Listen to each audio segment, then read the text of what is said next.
বাংলা বিরোধী বাঙালি বিরোধী বিজেপিরা আবার চেষ্টা করছে বাংলা ভাগ করা। তৃণমূল কংগ্রেস এবং তৃণমূল কংগ্রেসের কর্মীরা তাদের শেষ রক্তবিন্দু অব্দি লড়াই করবে, বাংলা ভাগ কোনোদিন হতে দেবে না। 2026-এ বিজেপি শূন্যে পরিণত হবে শুধু এই সুকান্ত মজুমদারের এই মূর্খের মতো এই বক্তব্য আর এই প্রস্তাবের জন্য। আজকের দিনে বাংলা কেন্দ্রীয় সরকারের কাছে 1,71,000 কোটি টাকা পায়। ভারতের বাজেটের মাধ্যমে ঘুষ দেয়া হয়েছে, কারণ যদি এই টাকাটা বিহার বা অন্ধ্রপ্রদেশে না দিত তাহলে সরকার কালকে পড়ে যেত। আমি আপনাদের আবারও বলে দিচ্ছি, আপনার চ্যানেলের মাধ্যমে আপনার দর্শকদের, এই সরকার বেশি দিন টিকবে না। ইন্ডিয়া জোট ঐক্যবদ্ধ, ইন্ডিয়া জোট একসাথে লড়াই করছে, ইন্ডিয়া জোট বিজেপিকে হারিয়েছে, আগামী দিনে এনডিএকেও হারাবে আর এই সরকার ফেলে দেবে। মমতা ব্যানার্জি যে অনুদান দিয়েছেন বেশ করেছে, 100 বার দেবেন। মমতা ব্যানার্জি রাজ্যের মুখ্যমন্ত্রী, তার কোষাগরে কত টাকা আছে সেটা মমতা ব্যানার্জি জানেন, তার দপ্তর জানে, বিজেপি জানে না। ওই মূর্খদের বলুন পড়াশুনো করতে। এই যে হিন্দু ধর্মের ঠেকেদার সাজে, এরা তো দুর্গাপুজোর বিরোধিতা করছে। আর মমতা ব্যানার্জি যা করেছে ঠিক করেছে, বেশ করেছে, 100 বার করবে। ইতিমধ্যে সুকান্ত মজুমদার উত্তরবঙ্গকে উত্তর পূর্ব ভারতের সঙ্গে যুক্ত করার দাবি জানিয়েছেন। কি বলবে, এই দাবিকে কি সমর্থন করেন আপনি? দেখুন, দাবিটা তো প্রথমত অসাংবিধানিক এবং বেআইনি দাবি। প্রধানমন্ত্রীও আমার মনে হয় না এই দাবিটা, যেটা প্রস্তাবটা জানিয়েছেন সুকান্ত মজুমদার, সেই প্রস্তাব গ্রহণ করা তো দূরের কথা, তার কাছে আসতে পর্যন্ত দেবে। দ্বিতীয় কথা বলি, যে সুকান্ত মজুমদার বিজেপির রাজ্য সভাপতি রাত 1টার সময় তৃতীয়বার কাউন্টিংয়ে যেতে, যার নিজের জেতার ঠিক ঠিকানা নেই, যে নিজের উত্তরবঙ্গের ডেপুটি হোম মিনিস্টার নিশীথ প্রামাণিককে জেতাতে পারে না, তার উত্তরবঙ্গ নিয়ে এত বড় বড় কথা আসে কোত্থেকে? দেখুন, বাংলায় একবার ভাগ হয়েছে, লক্ষ লক্ষ মানুষ সেই যন্ত্রণা ভোলেনি, সর্বস্ব হারিয়েছে তারা। এই র্যাডক্লিফ আর এই সুরাবর্দির বংশধরগুলো, এই বিজেপি, বাংলা বিরোধী বাঙালি বিরোধী বিজেপিরা আবার চেষ্টা করছে বাংলা ভাগ করার। তৃণমূল কংগ্রেস এবং তৃণমূল কংগ্রেসের কর্মীরা তাদের শেষ রক্তবিন্দু অব্দি লড়াই করবে, বাংলা ভাগ কোনোদিন হতে দেবে না।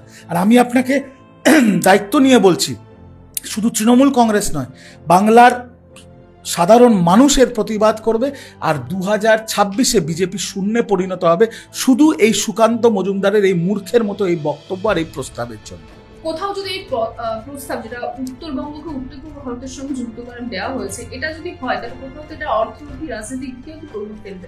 এসব ফালতু কথা বলে কোনো লাভ নেই। যে বাজেট হচ্ছে সেই বাজেটে আপনি বাংলাকে বঞ্চিত করে রাখছেন, বাংলা বঞ্চিত, বাংলা লাঞ্ছিত, বাংলার সাথে আপনি সৎমার মতো ব্যবহার করছেন, বাংলার টাকা দিচ্ছেন না, মনরেগার টাকা দেননি, তারপরে রাজ্য সরকার দিয়েছে, আবাসের টাকা দেননি, রাজ্য সরকার দেবে ডিসেম্বর থেকে, তারপরে আপনারা বাংলাকে বঞ্চিত করে বলছেন উত্তর পূর্ব ভারতের সাথে যুক্ত করে টাকা দেব। এগুলো কি ধরনের ফাজলামি হচ্ছে? এগুলো ইচ্ছাকৃত সুকান্ত মজুমদার করছে, যেহেতু ওনার ধারণা যে উত্তর বাংলায় কিছুটা ওদের বেস আছে, সেইটা নিয়ে এই ভাগাভাগি বিভেদের রাজনীতি। এদের তো বিবেকের রাজনীতি, এদের তো আর কোনো রাজনীতি নেই। কখনো হিন্দু মুসলিম করবে, কখনো রাজবংশী রাজনীতি করবে, কখনো মতুয়া রাজনীতি করবে। এবার রাজবংশীরা হাত তুলে নিয়েছে, মতুয়ারা সমর্থন কেড়ে নিয়েছে, বাংলার মানুষ মুখ ফিরিয়ে নিয়েছে, এখন উত্তরবঙ্গ দক্ষিণবঙ্গের এই নোংরামি করছে।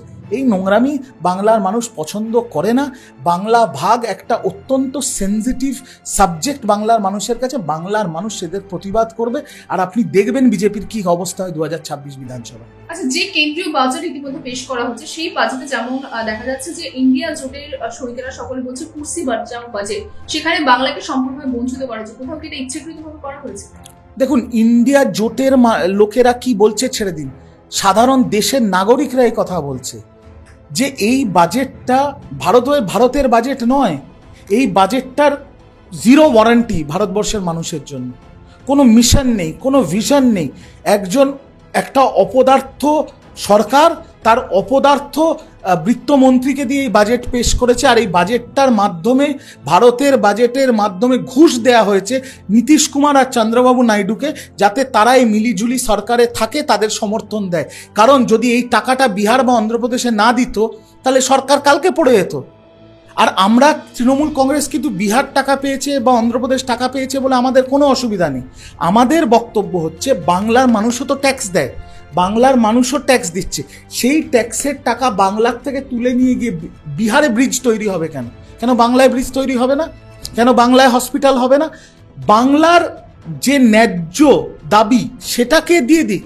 আমাদের মনরেগার টাকা দিক, আমাদের আবাসের টাকা দিক।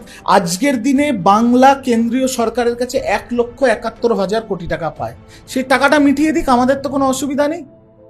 কিন্তু আমি আপনাদের আবারও বলে দিচ্ছি, আপনার চ্যানেলের মাধ্যমে আপনার দর্শকদের, এই সরকার বেশি দিন টিকবে না। আর এই যে হামদো হামারে দো বাজেট করেছে, এই বাজেটে গরিবদের জন্য কিছু নেই, মধ্যবিত্তের জন্য কিছু নেই, চাকরিজীবীদের জন্য কিছু নেই, শুধু বড় লোক যারা ওদের বন্ধু, ওদেরকে বিজেপিকে টাকা দেয়, তাদের জন্য অল্প অল্প জিনিস, আর বাকি নীতিশ আর চন্দ্রবাবু নাইডু দুই বন্ধুকে ঘুষ দেওয়া হয়েছে সরকারটাকে টিকিয়ে রাখার জন্য। এর জবাব দেশের মানুষ 303 থেকে 240 এনেছে, আগামী ভোটে দেখবেন 240 থেকে 140 নিয়ে যাবে। এবারে বাজেটে পর্যটন প্রকল্প বেশিরভাগই বিহারকে দেওয়া হয়েছে। একদিকে রাজগীর, নালন্দা, গোয়াকে নতুন করে সাজানো হচ্ছে। কোথাও কি বিহারকে যে বিশেষ রাজ্যের তকমা দেওয়া হয়নি, তার কি সান্ত্বনা পুরস্কার দেওয়া হচ্ছে বাজেটের মাধ্যমে? অবশ্যই, যেটা রাবড়ি দেবী বলেছেন, বিজেপি বিহারকে ঝুনঝুনা দিয়েছে। আচ্ছা, আমাকে একটা কথা বলুন তো, কেন্দ্রীয় বাজেট হচ্ছে, দেশের বাজেট হচ্ছে, সেখানে বিহারে রাজগীরে মন্দির তৈরি হবে, খুব ভালো কথা। আজকে পশ্চিমবঙ্গেও তো জগন্নাথ মন্দির তৈরি হচ্ছে দীঘাতে, সেটা রাজ্য সরকার করছে, সেটাতেও পর্যটনের সুবিধা হবে। কেন বিহারে বাংলায় মন্দির করতে পারবে না? বাংলায় হসপিটাল করবে না বিজেপি? বাংলায় রাস্তা তৈরি করবে না বিজেপি? তাহলে বাংলার থেকে ট্যাক্স তুলে নিয়ে যাচ্ছে কেন? 1,71,000 কোটি টাকা পাওনা বাকি আছে, গরিব মানুষদের টাকা মেরে দিয়েছে। আবাসে গরিব মানুষের এই বর্ষাকালে ছাদ ভেঙে যাচ্ছে, ছাদ ধসে যাচ্ছে, মাটির বাড়ির দেয়াল ধসে যাচ্ছে, তাদের টাকা মেরে দিয়েছে এই বিজেপির সরকার, চোর চিটিংবাজের সরকার। আর বিজেপি আর বিহার আর অন্ধ্রপ্রদেশকে টাকা দিয়েছেন যে সরকার বাঁচানোর জন্য। লজ্জা হওয়া উচিত এদের, যে এরা এখনো সরকারে বসে আছে। মানে শরিকদের মন রাখার জন্য, মন রাখার টাকা না, ওসব মিষ্টি কথা বলে লাভ নেই। শরিকদের ঘুষ দেয়া হয়েছে, তোমাদের ঘুষ দিলাম, আমার সাথে থাকো, নইলে আমার সরকার পড়ে যাবে, আর মোদিজির যে প্রধানমন্ত্রীর চেয়ারটা সেটাও সরে যাবে, তাই ঘুষ দেয়া হয়েছে। আসল কথাটা পরিষ্কারভাবে বলাই ভালো। আচ্ছা, সামনে রয়েছে নীতি আয়োগের বৈঠক এবং সেখানে কংগ্রেস বলেছেন বাজেটের বিরোধিতায় তারা উপস্থিত থাকবে না। সেখানে রাজ্যের মুখ্যমন্ত্রী বলেছেন তিনি উপস্থিত থাকবেন। কোথাও কি এই উপস্থিত অনুপস্থিতির উপর ভিত্তি করে কোনো মতবিরোধ তৈরি হতে পারে? না, এটা হচ্ছে বিজেপির একটা প্রোপাগ্যান্ডা, ভারত ইন্ডিয়া জোটের মধ্যে ভাঙন ধরানোর একটা চেষ্টা মাত্র। ইন্ডিয়া জোটটা একটা মঞ্চ, যে মঞ্চে বিভিন্ন রাজনৈতিক দল ঐক্যবদ্ধ হয়েছে বিজেপির মতো জনবিরোধী সরকারকে সরানোর জন্য। সেই মঞ্চে তৃণমূল কংগ্রেস একটা বড় শরিক। আমাদের সংসদের তৃতীয় বৃহত্তর দল তৃণমূল কংগ্রেস। সেখানে তৃণমূল কংগ্রেসের ইন্ডিয়া জোটে গণতান্ত্রিক অধিকার আছে তাদের নিজেদের সিদ্ধান্ত নিজেদের মতো নেওয়ার। আমাদের সর্বোচ্চ নেত্রী মমতা বন্দ্যোপাধ্যায় এবং বাংলার মুখ্যমন্ত্রী সিদ্ধান্ত নিয়েছেন তিনি নীতি আয়োগের মিটিংয়ে যাবেন। এর মধ্যে তো কোনো অসুবিধা নেই। ইন্ডিয়া জোট ঐক্যবদ্ধ, ইন্ডিয়া জোট একসাথে লড়াই করছে, ইন্ডিয়া জোট বিজেপিকে হারিয়েছে, আগামী দিনে এনডিএকেও হারাবে আর এই সরকার ফেলে দেবে। ইতিমধ্যে রাজ্যে কিছুদিন আগে মুখ্যমন্ত্রী আরেকটি বৈঠক করেছিলেন পুজো মণ্ডপের বা ক্লাবগুলির যারা শীর্ষ আছে তাদের সঙ্গে, এবং সেখানে তিনি বলতে পারেন বলেছেন যে এই বছর 85,000 করে দেওয়া হবে 43,000-এর বেশি ক্লাবগুলিকে। এবং তারপর থেকে বিতর্ক শুরু হয়েছে যে এত টাকা কি করে দেওয়া হবে একটি ক্লাবকে, তাহলে অন্যান্য যে সমস্ত যারা ডিএ এর জন্য লড়াই করছে বা অন্যান্য চাকরির জন্য লড়াই করছে তাদের কি তারা টাকা পাচ্ছে না, কিন্তু ক্লাবগুলোকে 85,000 করে দেওয়া এবং আগামী বছর 1 লাখ করা হবে সে কথাও বলেছে। কে বলেছে? কে বলেছে এই কথাগুলো? কে বলছে? আমি আপনাকে জিজ্ঞেস করছি, কে বলছে? বিজেপি বলছে না কে বলছে? আপনি আমায় বলুন। মানে বিরোধী মানে কে? বিজেপি, সিপিএম, কংগ্রেস ঐক্যবদ্ধ না শুধু বিজেপি? বিজেপির তরফ থেকে বলছে। তো আমার প্রশ্ন বিজেপিকে, ডিএর ব্যাপার যখন আপনি তুললেন, ডিএ মৌলিক অধিকার নয়, আর ডিএর মামলাটা পুরোটাই সুপ্রিম কোর্টে সাবজুডিস হয়েছে, ওটা নিয়ে মন্তব্য করা ঠিক নয়। দ্বিতীয় কথা হচ্ছে, এই বিজেপি তো ফলাও করে সোশ্যাল মিডিয়ায় পোস্ট দিয়েছিল যে মমতা ব্যানার্জি কোনো এক সময়, যেহেতু law and order state subject, বলেছিলেন মহরমের দিন দুর্গাপুজোর ভাসান হবে না। বিজেপি বিরাট একটা হাঁ হি করেছিল। তো এই বাংলায় ঈদ হচ্ছে কোনো ঝামেলা নেই, মহরম হচ্ছে কোনো ঝামেলা নেই, ক্রিসমাস হচ্ছে কোনো ঝামেলা নেই, লক্ষ্মী পুজো, সরস্বতী পুজো কোনো অশান্তি হয় না। বাঙালির প্রধান পুজো দুর্গাপুজো, সেই দুর্গাপুজোর ক্লাবগুলোকে মমতা ব্যানার্জি রাজ্যের মুখ্যমন্ত্রী অনুদান দিচ্ছে। তাহলে এরা কি এখন দুর্গাপুজোর বিরোধিতা করছে? এরা যারা নিজেদের হিন্দু ধর্মের ঠেকেদার বলে, তাহলে এরা কি এখন দুর্গাপুজোর বিরোধিতা করছে? আর মমতা ব্যানার্জি যে অনুদান দিয়েছেন, বেশ করেছেন, 100 বার দেবেন।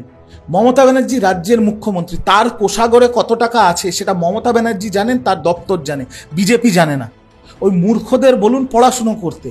মমতা ব্যানার্জি 85,000 টাকা এখন দিচ্ছেন, আগামী বছর থেকে 1 লক্ষ টাকা দেবেন, যাতে ছোট ক্লাবগুলো, অনেক বড় ক্লাব আছে যেমন শ্রীভূমি আছে, চেতলা অগ্রণী আছে, তাদের এই টাকাটা তারা চ্যারিটিতে ইউজ করে।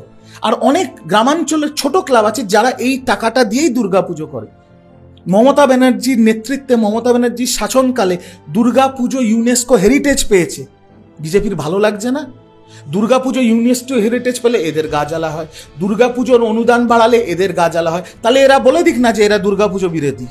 এই যে হিন্দু ধর্মের ঠেকেদার সাজে, এরা তো দুর্গাপুজোর বিরোধিতা করছে। আর মমতা ব্যানার্জি যা করেছে, ঠিক করেছে, বেশ করেছে, 100 বার করবে।